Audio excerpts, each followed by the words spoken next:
Senator from Windsor. Thank you, Mr. President. With the Senate's permission, I would like to withdraw my motion. I will consider it withdrawn. The question is, shall the appointment of Michael P. Drescher as Associate Justice of the Vermont Supreme Court be confirmed by the Senate? Senator from Windham. Mr. President, I just wanted to briefly respond to the motion that was made and then withdrawn. I want to thank folks for the conversation that we had about it. As I raised, it does create a concerning precedent of when we encounter challenging issues in the future and complex issues in the future. On the other hand, Mr. Drescher has been through the gauntlet on this, and despite my opposition, he deserves to know what's going to happen with his confirmation sooner rather than later. I will say that if this had been recommitted, there was no intention of keeping it on the wall and letting it die in committee. My full intention was to have it back on the floor today so that we would have an answer. But I just wanted to express that to the Senate. Thank you. Thank you. Are you ready for the question? Senator from Windsor. Thank you, Mr. President. Let me begin by saying that a vote against a nominee is not a declaration that they are without ability or intelligence. It is a statement about whether their record, judgment, and values align with the responsibilities of serving on Vermont's highest court, a court that must reflect fairness, independence, and lived experiences of Vermonters. Mr. Drescher's record as a prosecutor raises serious concerns for me, particularly his prosecution of Mohsen Madawi, a resident in my district. That case and the decisions made around it have troubled many Vermonters. Not because we oppose accountability under the law, but because justice must always be tempered with restraint, proportionality, and respect for civil liberties. The Vermont Supreme Court must be a place where constitutional rights are protected vigorously, where the power of the state is viewed with caution, and where consequences of decisions are carefully understood. In reviewing Mr. Drescher's record, I am not persuaded that that approach demonstrates the level of judgment and balance I believe is essential for justice of our highest court. At this moment in our history, when courts across our country are being used to erode long-standing protections, Vermonters deserve absolute confidence in their Supreme Court, that they will not weaken the rights enshrined in our laws and Constitution. For these reasons, and after careful consideration, I cannot support Mr. Drescher's nomination. My vote today is guided by my responsibility to my constituents, to the integrity of the judiciary, and to the values defined in Vermont: fairness, independence, and a deep respect for individual rights. Thank you, Mr. President. Are you ready for the question? Senator from Addison. Thank you, Mr. President. As with the nomination of Nolan, I spent a considerable amount of time reviewing Drescher's file and testimony, interviewing him, reading relevant court proceedings, and talking to his colleagues and supporters. Like many of you, I have also heard from hundreds of Vermonters who are dismayed at the prospect of Mr. Drescher becoming a Supreme Court justice. As we all know, Mr. Drescher, and has been explained now twice, Mr. Drescher served as the federal government's attorney in the cases related to the detainment of Mohsen Madawi and Rumeysa Öztürk, who were both arrested by ICE for protesting against and writing critically about the war in Gaza. These cases were internationally prominent and hugely significant for many people in Vermont and the broader United States. They were some of the first high-profile cases of the federal administration aggressively arresting legal immigrants under questionable circumstances. The actions and arguments that the federal government made in these cases have significantly escalated over the past 10 months to the point where now the federal government is using deadly force against Americans who are seeking to protect their neighbors. Vermonters are scared for our democracy, and many have lost trust in the institutions of government. Mr. Drescher did not ask for these cases, to be clear, and he has said that he took them to protect others in his office from the controversial spotlight.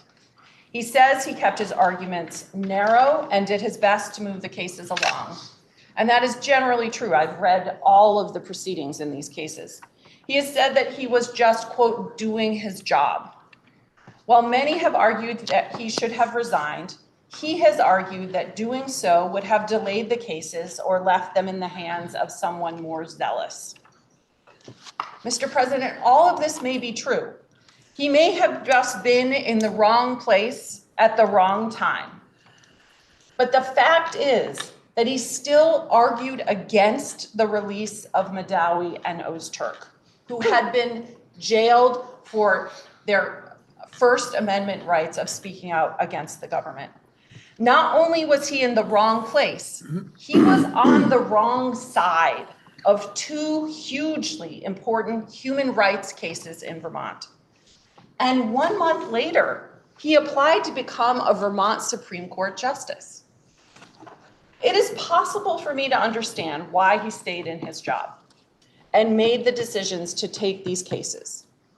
But what I cannot understand is how he could think that these actions should earn him, or at least not be used against him, to earn a seat on the Vermont Supreme Court. He seems to have been so blinded by his ambition to be a judge that he has failed to even try to understand the impact of his decisions on so many Vermonters, the very people he seeks to serve on our state's highest court. And I want to remind everyone what I said about how we judge judges in the judicial retention hearings. One of the things we look at is how they show up with empathy and respect for the people who will be in their courtroom. And he has dismissed these concerns entirely. When I met with Drescher, I asked him twice why he wanted to be a Supreme Court justice. But he was so busy explaining in great detail why he should not be faulted for doing his job that he could not tell me why he wanted this new one. He spent so much time complaining about his detractors that he failed to see that many Vermonters don't want him on the court because he took the side of a government that is actively doing harm to people in America. This lack of empathy and self-awareness or ability to perceive his own biases are of great concern to me. Rather than understand that his actions in two hugely important cases have consequences, he has sought a seat on the Supreme Court with a sense of entitlement. Nobody, Mr. President, nobody is entitled to a seat on the Supreme Court. And while many factors go into deciding who should be on our Supreme Court, public opinion should not be ignored, especially now when trust in our public institutions is so low and our democracy is so fragile. We need a strong Supreme Court that Vermonters trust to uphold their rights and the rights of their neighbors too. I cannot support Mike Drescher for a seat on the Vermont Supreme Court, and I ask you to join me in voting no. Thank you, Mr. President. Are you ready for the question? Senator from Chittenden Central. Thank you, Mr. President. On Friday, I had the privilege of reporting on a judge that I was excited to present, a nominee that gave me great hope for the future of the judiciary and great comfort in this moment when civil rights are under attack daily. And the reasons I highlighted for feeling so good about that nominee were his courage, his compassion, his insight, his reflectiveness, and his ability to understand his and the judiciary's impact on the people in front of them and on our larger society. Unfortunately, these are not things that I found in this nominee. I have no doubt that Mr. Drescher is a nice guy. However, being a nice guy does not bring me comfort, nor does it guarantee the rights of those that are before the court. What is needed more than ever right now is insight, humble compassion, and courage. When I asked Mr. Drescher about a press conference he attended with Pam Bondi in Florida, he once again told me that he had to go. He was doing his job. When I asked him if he had considered that his attendance would be used by the administration to take a sensational important case and paint all immigrants in the light of this case, Mr. Drescher said this had never crossed his mind. That despite years of this federal administration vilifying immigrants by using sensational cases to paint broad generalizations and justify their inhumane actions, the fact had never crossed his mind. That he would be used in this way is deeply concerning to me. The fact that he lacked the courage or willingness to potentially lose his job by not going to a press conference is even more concerning. We need a Supreme Court that is ready to act bravely and have the insight to know what their impact on those before them and our larger society will be. Mr. Drescher is a nice guy. I do believe that. What I do not believe is that he has the courage, the insight, or the public trust to serve on the Vermont Supreme Court in a time when our rights are under attack daily. I will therefore be voting no on the confirmation of Michael Drescher, and I hope that you will join me. Thank you. Are you ready for the question? Senator from Windsor. Mr. President, I was born in the Upper Valley. I was raised in the Upper Valley. I'm an Upper Valley gal. I'm a Windsor County State Senator. And the people that supported Mosin Madawi when he was detained during a tricked citizenship interview, those people jumped into action with courage, determination, with a fear in their hearts, but a willingness to address that fear and still organize, to still make posters, to still make social media posts, to show up at protests time and time again during those days that Mosin was being detained. I saw people take off of work. I saw people plan daycare so that they could have their children in a safe place when they went out and made sure that business owners had posters up in White River Junction. I saw people make phone calls asking, where will he be moved next? What will happen next? Who is in charge of if he gets call time or proper food or proper medication? I saw the courage of my community come together in a moment of deep despair and trauma when one of our Upper Valley folks was taken from us.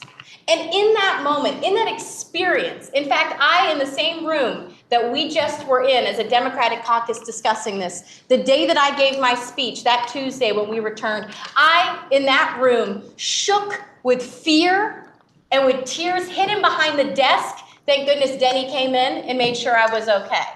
I mean, the physical consequences of Mr. Drescher's defense of the federal government was not just felt by me personally or by the people who stayed detained for days unlawfully, but it was felt deeply by my community. It was felt so deeply that we had hundreds of people who showed up where the traffic was backed up for miles in Heartland, showing up at a church to say, why did you take him? What is happening? Why would you take someone who is a Buddhist, who is a nonviolent protester, someone who our community has known for over a decade?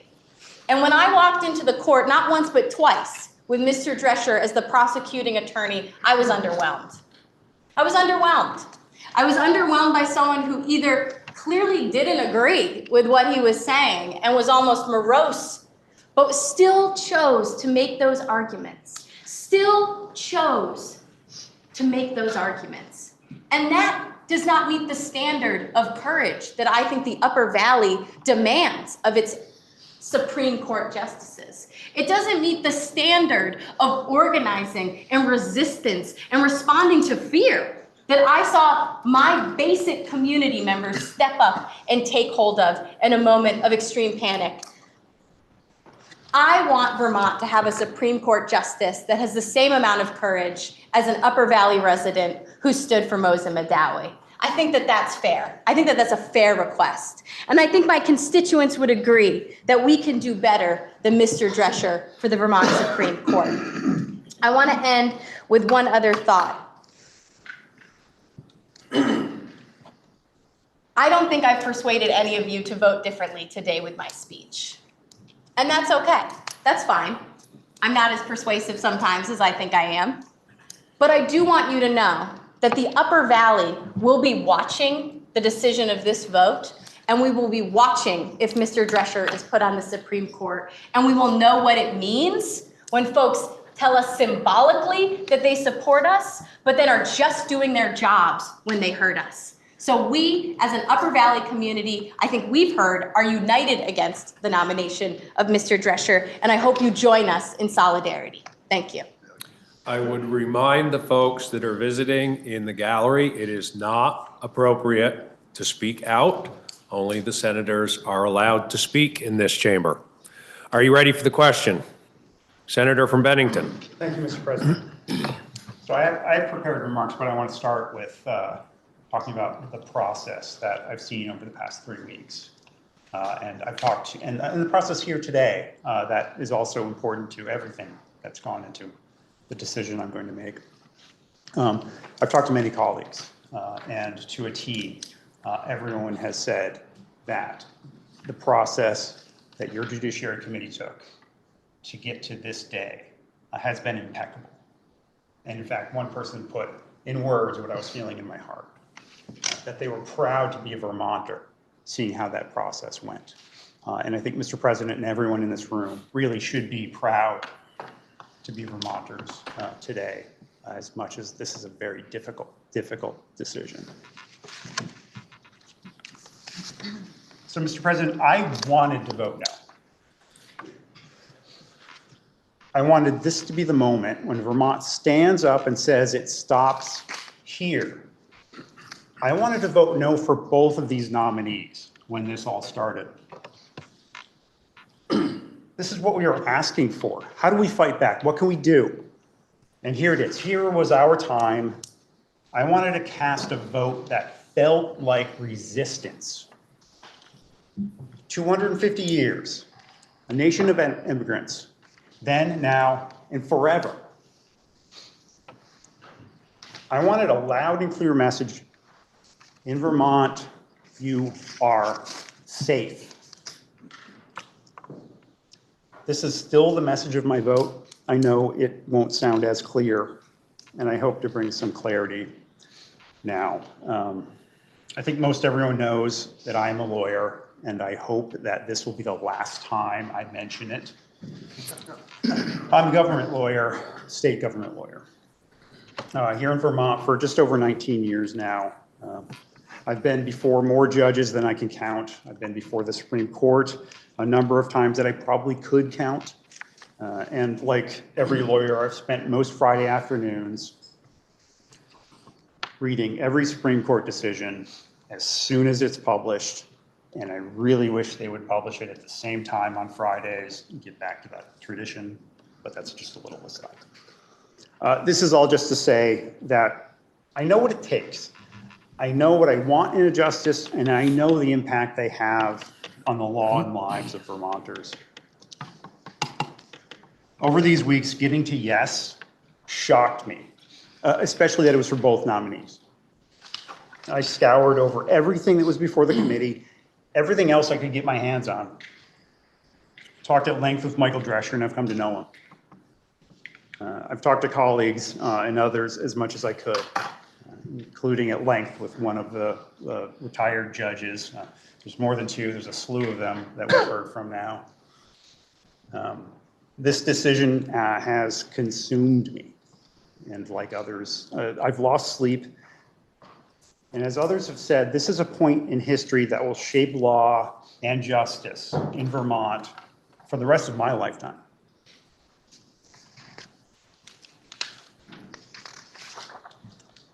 So I must explain how I got to yes. There will not be time to address every reason, but I must address the main reason and the main issue that's filled my inbox. And all of those, I am very grateful for, because I agree, these are not normal times. So this decision has required me to wrestle with principles we hold dear. Principles I've tried to live by in my own career, and ask whether those still apply when the ground drops beneath our feet.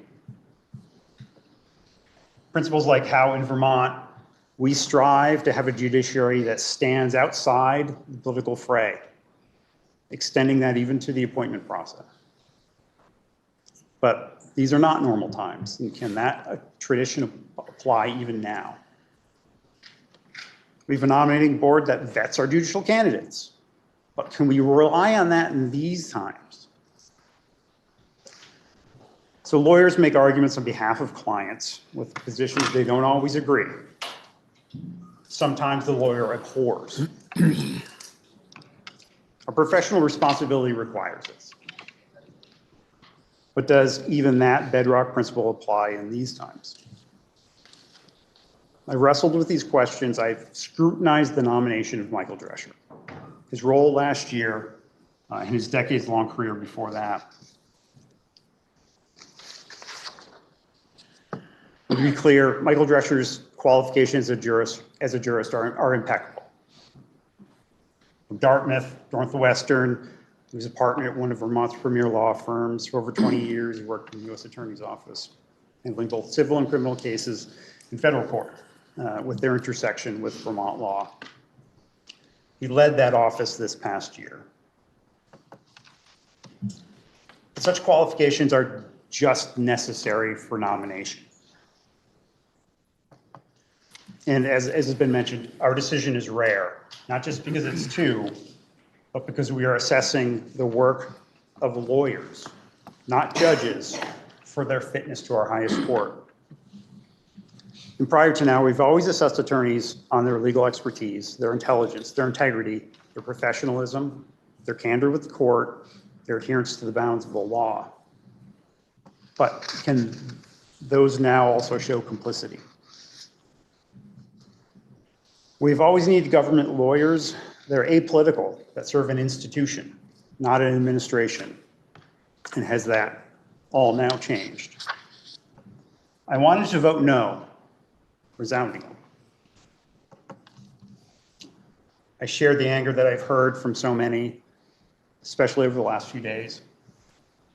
I know so many are unsafe now, and I want them to have sanctuary.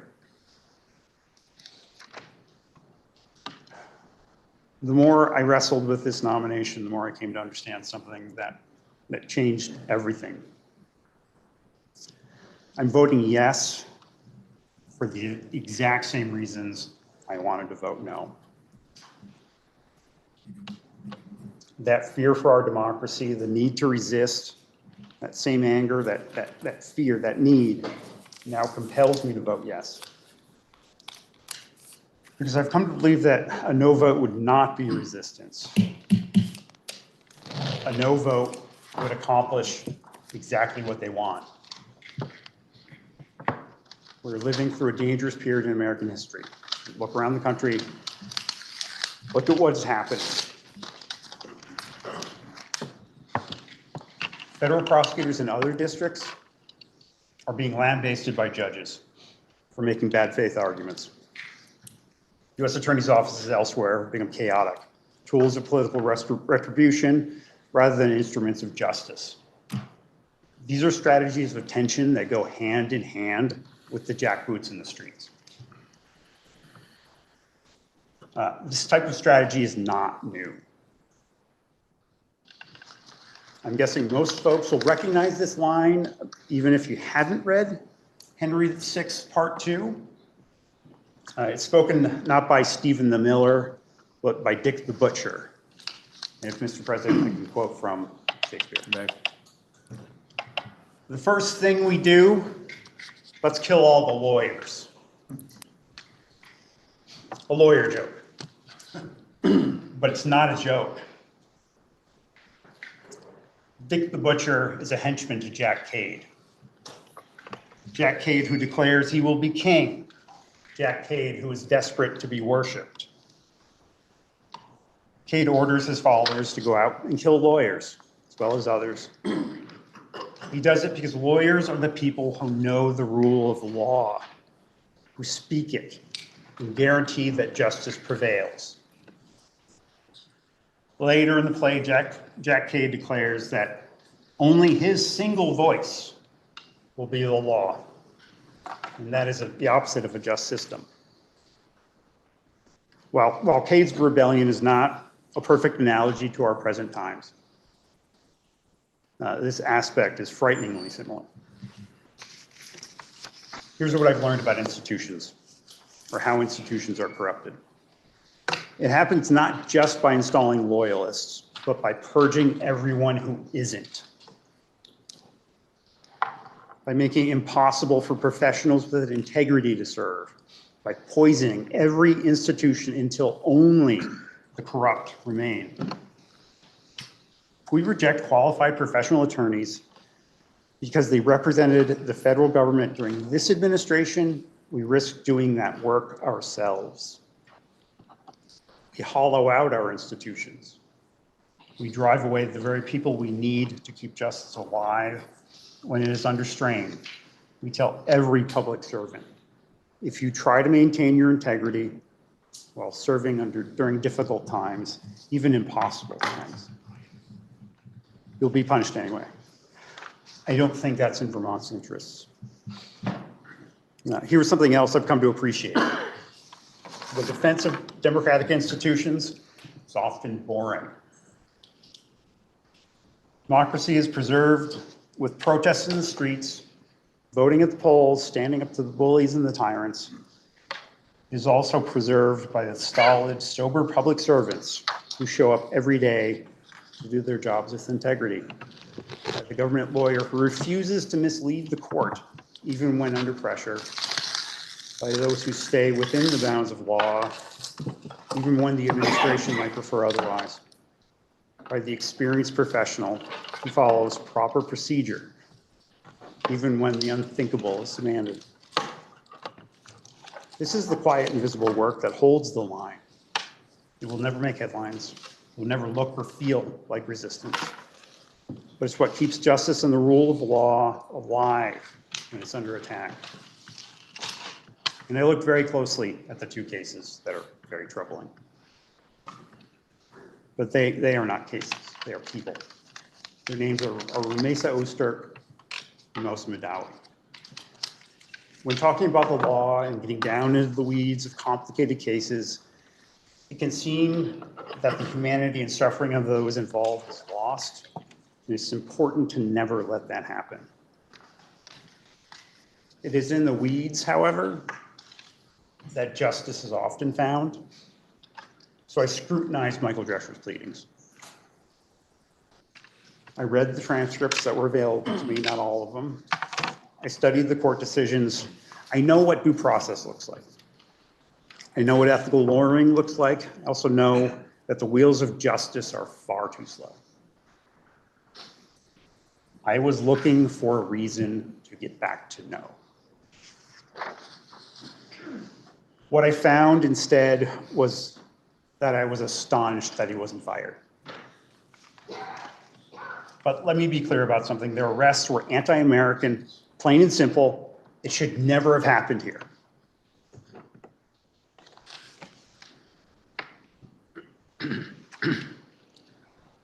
But those cases were put before the court and had to be decided by a judge. That is our system of justice. A dialectic where two voices, in argument, breathe life into the law, and then those voices are synthesized by a judge into harmony that is justice. Lawyers make that process flow, but it could have been someone else. Someone who might have been willing to bend the rules, someone who might have misled the court, someone who might have obstructed the process in ways that led to even longer detention. There's a difference between advancing a position within the bounds of the law and advancing it lawlessly. There's a difference between candor with the court and deception. There's a difference between allowing the judicial process to function and sabotaging it. That difference matters. And while justice was not swift enough in these cases, process created something essential. A roadmap in Vermont for those who came after. Precedent requires two sides, even intra-district precedent. The attorneys in those cases did important work, but they could only do that work because there was a professional on the other side. That is how you build the legal infrastructure that allows courts and lawyers to do their jobs. The job of ensuring justice prevails.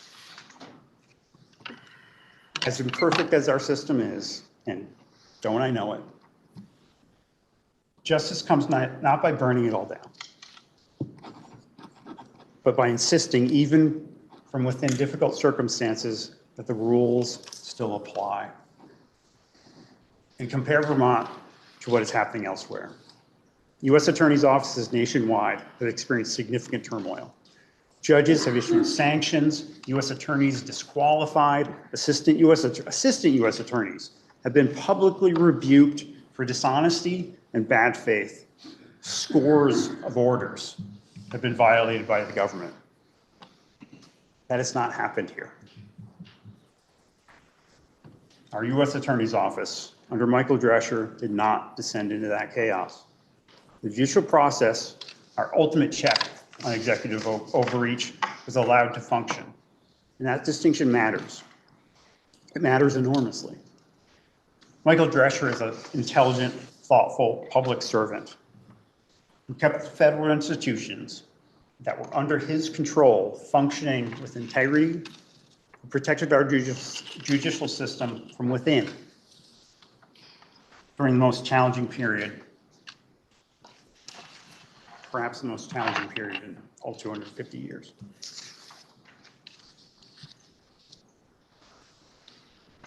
So even now, in these times, I cannot judge a lawyer for the client they represent when that lawyer stayed within the bounds of the law.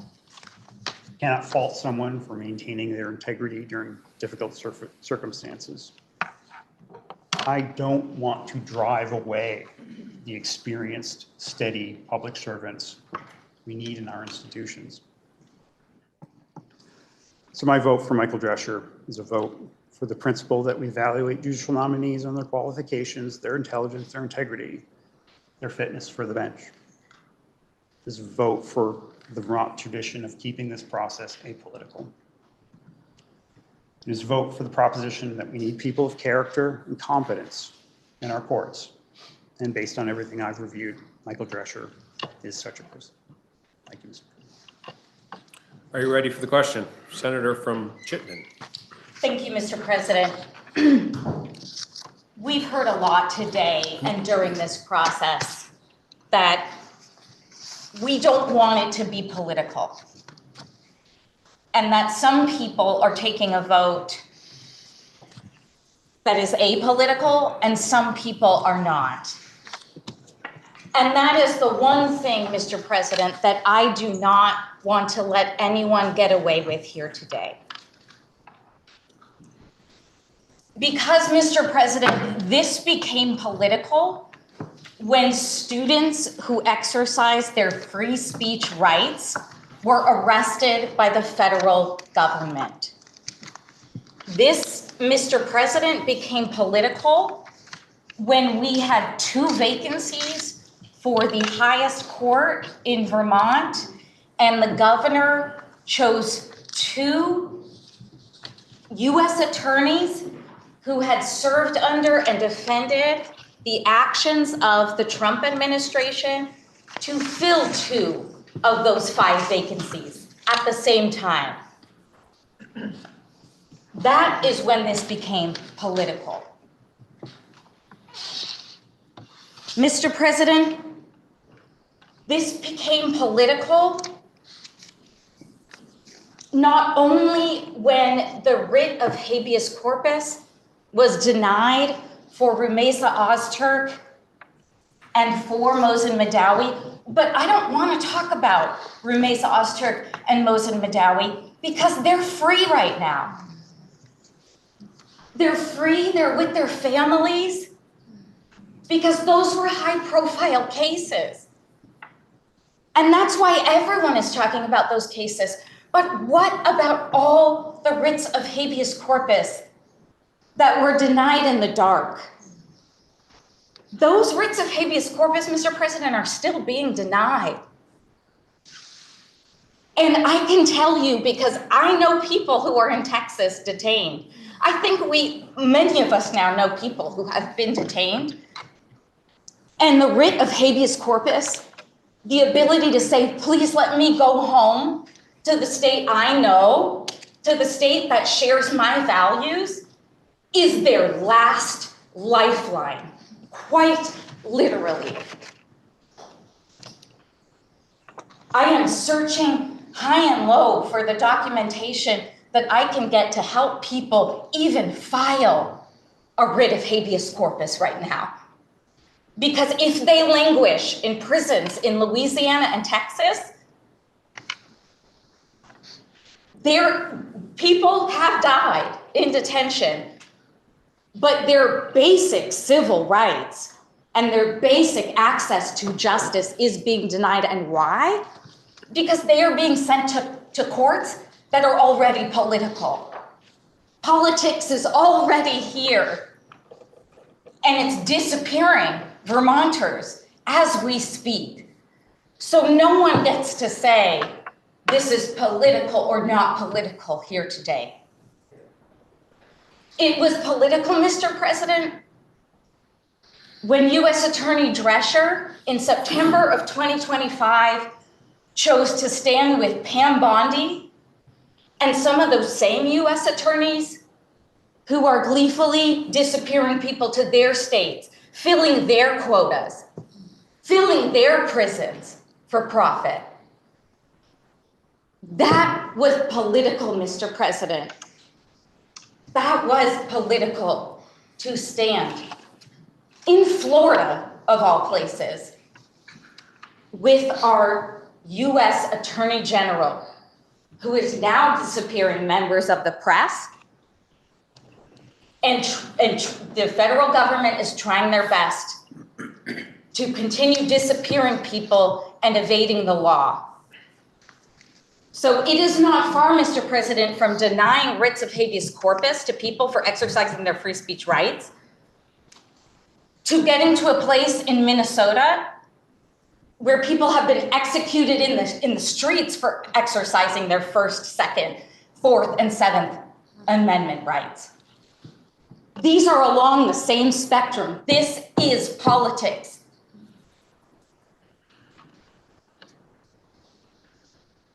Mr. President, it is political that we will be equally divided on this vote.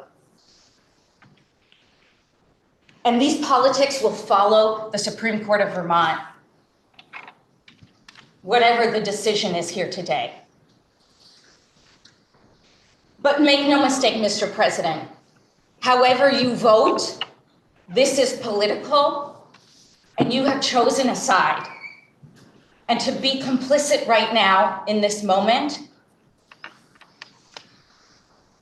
is political and is to have chosen that side. We did not choose this moment that we are in. We did not choose to have to battle against courts across the land that are denying people their basic rights. We do make that choice today, Mr. President. Are you ready for the question? Senator from Caledonia. Thank you, Mr. President. The Vermont Constitution was amended in 1974 to reduce political influence and ensure a merit-based process for the selection of members of our judiciary. And for sure, we are in a politically charged environment right now. That merit-based process manifests itself in a judicial nominating board There are 6 legislators on that board, including our chair and vice chair of judiciary, 3 bar association members, 2 appointees of the governor, and the executive director of the Office of Racial Equity. I'm confident that all of them understand this issue more deeply than I do. And I'm also confident that the senator from Bennington understands this issue far more deeply than I do. The board recommends only well-qualified individuals, and they require a 3/4 vote, which is an incredibly high bar. Michael Drescher received more than 3/4 vote from that board, and his name was forwarded to the governor amongst a number of other names. And the governor, after seeing all those names, nominated Christina Nolan and Michael Drescher. I will be voting for Michael Drescher on the basis of his qualifications as determined by the Judicial Nominating Board and vetted by the governor. And I do that to maintain Vermont's nonpartisan tradition of judicial nomination and confirmation. And when this vote is taken, I ask that it be taken by roll. Thank you, Mr. President. Senator from Caledonia has requested that when the vote is taken, it be taken by roll. Are you ready for the question? Senator from Bennington. Mr. President,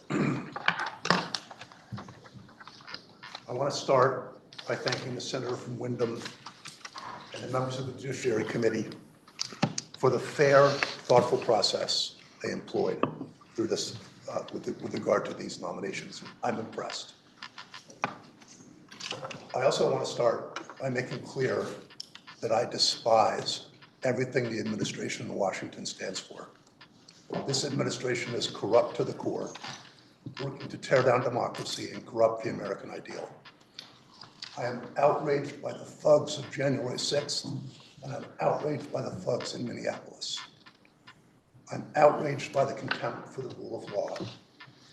I'm outraged that Ramisa Ozturk and Moshe Madawi were detained for, at least as they saw it, speaking truth to power. I'm outraged by the systemic cruelty deeply embedded in the psyche of this administration. It is thoroughly un-American. So like my seatmate, my starting point when these nominations were announced was strongly negative. But like my seatmate, and like every member of this body, I realize, I take my responsibility here today very seriously. This rises to the level of a sacred obligation. I forced myself to remain analytical and honest with myself as I engaged the process. I've denied myself the luxury of thinking about my political future and/or making a feel-good statement at the expense of somebody else. When constituents look to me for some kind of hope in the face of Trump's thuggery, I say to them, at least Vermont is sane and functional. And even if that's not exciting, I say, keeping Vermont's wheels turning with a sense of normalcy, fairness, justice, trying to do the right thing is a statement of resistance in and of itself. Keeping Vermont's governance sane and productive, not letting the president goad us into joining the insanity, matters deeply to me. I'm an institutionalist. I'm not an arm waver. I tend to speak only when I have something to say. So there's a degree to which, no matter how angry I am, I'm viewing this process through the lens of my version of rationality and Vermont norms. So stepping back, the starting point for my analysis is that elections have consequences and the governor has a right to appoint whomever he, in this case, wants. Our part of the process is limited to ensuring the nominees meet the requirements of competence and character. We do not get to substitute our judgment for that of the governor. Doing so sends us down a true slippery slope that, once we start doing so, will forever haunt this system.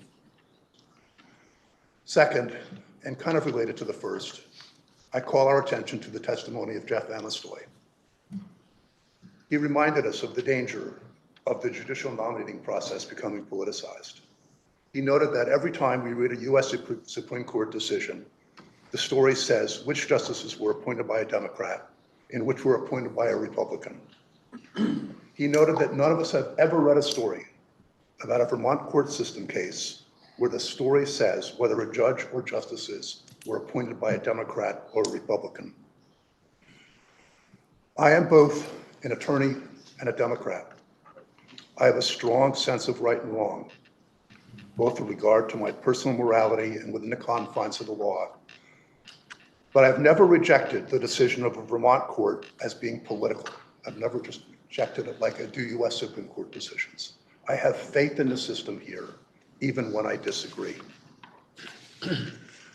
Some have said that the appointment of Michael Drescher will politicize the court and cause people to lose confidence in its impartiality. I understand that argument, but I see the opposite, that failing to confirm Michael Drescher will, for reasons we've heard today, and I'll talk about a little more, in fact, forever politicize the court. Is there a time when I would vote no in spite of that deep concern? Yes. But neither of these appointments for me rise to that level. Third, I believe that hanging Michael Drescher, a public servant with a long record of absolute integrity, out to dry because his job forced him to take an unpopular position would send a chilling message to young attorneys considering work in the U.S. Attorney's Office. Don't go near it because you run a high risk of having your career derailed for your troubles. At a time when perhaps more than ever, we need people of the highest integrity to keep justice in the system, we'd actually be telling the people we want that we will in that job, that the job requires something other than integrity. Everything is wrong with that equation. Should Michael Drescher have resigned? My answer is no. I turn the arguments about courage backwards. I look at it differently. I believe that what he did displayed courage and integrity. In his role, he had the confidence of all involved in the system. He has never misled the court. He has never gained the system to gain an advantage for the side he's advancing. He presented facts to a neutral arbiter. He did the right thing, and in my view, through this process, he has displayed courage and integrity. Senator Plunkett and I met with Michael Drescher in Manchester a week ago. We probed. He told us one story that he may or may not have told others, but it made an impression on me, so I want to recount it. By the time Judge Sessions heard the detention case of Ramisa Ozturk, she'd been whisked to Louisiana in an attempt to make it more difficult for her to achieve judicial relief. When Judge Sessions ruled from the bench that she was to be released without conditions, the authorities in Louisiana balked, saying that they would not release her without an ankle bracelet, despite the fact that was contrary to the judge's order. The ACLU attorney, who had represented her earlier that day, called Mr. Drescher and told him what was going on. He said, "Stay on the line, let's get Judge Sessions." They explained to the judge what was happening. Michael Drescher said a written order would be helpful. 10 minutes later, he had it from Judge Sessions, he had it in hand, and he sent it to Louisiana, and she was then freed without condition. She had refused to be released with an ankle bracelet, good for her. She had refused to do it. Michael Drescher knew what the judge had said, and it led to her being freed without condition.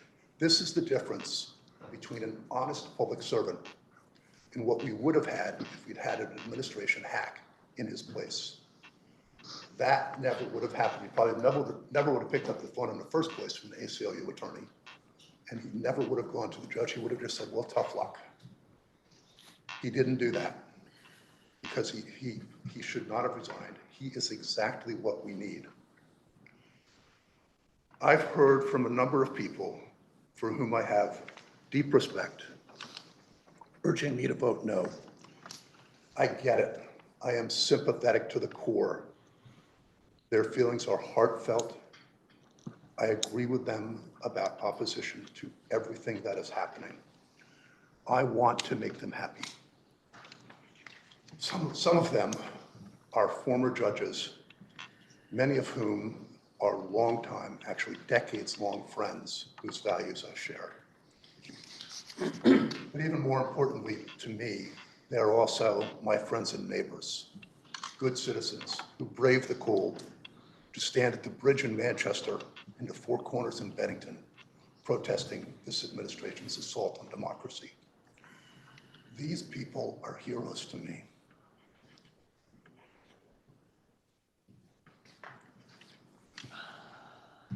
They are fighting for democracy. They're exercising their right to protest their government. They would make Jefferson and Madison proud. I want to give them what they want, but I believe that doing so would give them a Pyrrhic victory. I can't do it. You don't promote justice by visiting injustice on an exemplary public servant. You don't promote justice by hollowing out the integrity of the Justice Department. Frankly, and this is one place, I guess, where I agree with the words that were said a few minutes ago, these nominations at this time were probably needlessly provocative. It would have been better to appoint one of them and then a respected member of the bar, or perhaps a district or superior court judge. But whether I like it or not, I still have to judge these appointments on their merits. And having done the work to fully understand the minutia, what really happened, what's really at stake, what the choices really were, I've not only come to vote yes for Michael Drescher, but I do it because I believe in him, and I believe he will make it find justice, and I do it proudly. Are you ready for the question? If so, the question is, roll call will be taken. The question is, shall the appointment of Michael P. Drescher as Associate Justice of the Vermont Supreme Court be confirmed by the Senate? Are you ready for the question? If so, the Secretary will commence to call the roll. Senator Baruch. No. Senator Peck. Yes. Senator Benson. Yes. Senator Bungard. Yes. Senator Brennan. Yes. Senator Brock. Yes.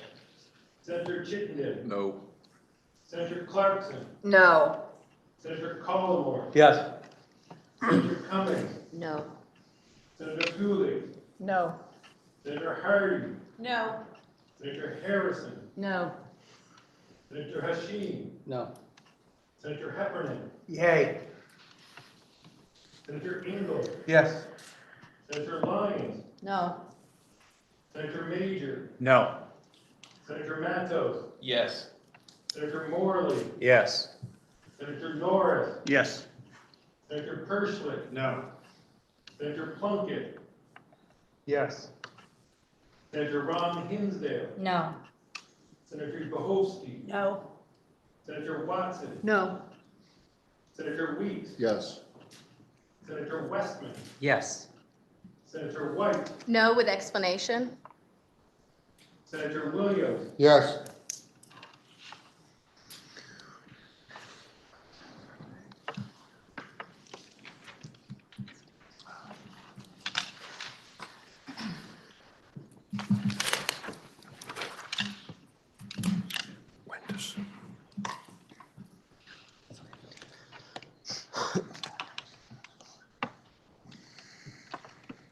Please listen to the results of your vote. The yeas voting 15, the nays voting 15.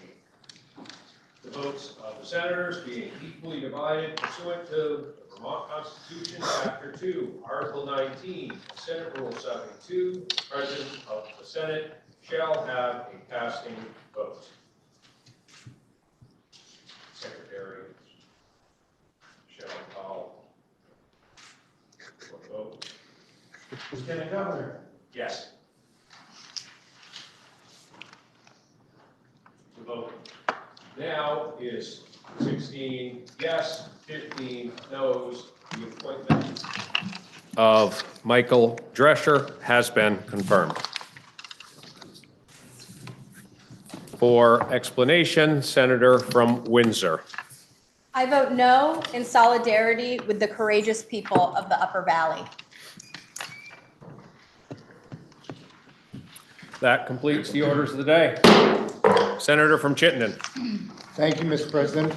Pending announcements, I would move that the Senate adjourn until 1 p.m. Wednesday, February 4th, 2026. Are there any announcements? Senator from Rutland. Thank you, Mr. President. Senate Government Operations will meet at 1:15 today. Senator from Essex. Thank you, Mr. President. Senate Agriculture will not meet today. Are there any further announcements? Senator from Wyndham. Senate Judiciary will meet 10 minutes after the fall of the gavel.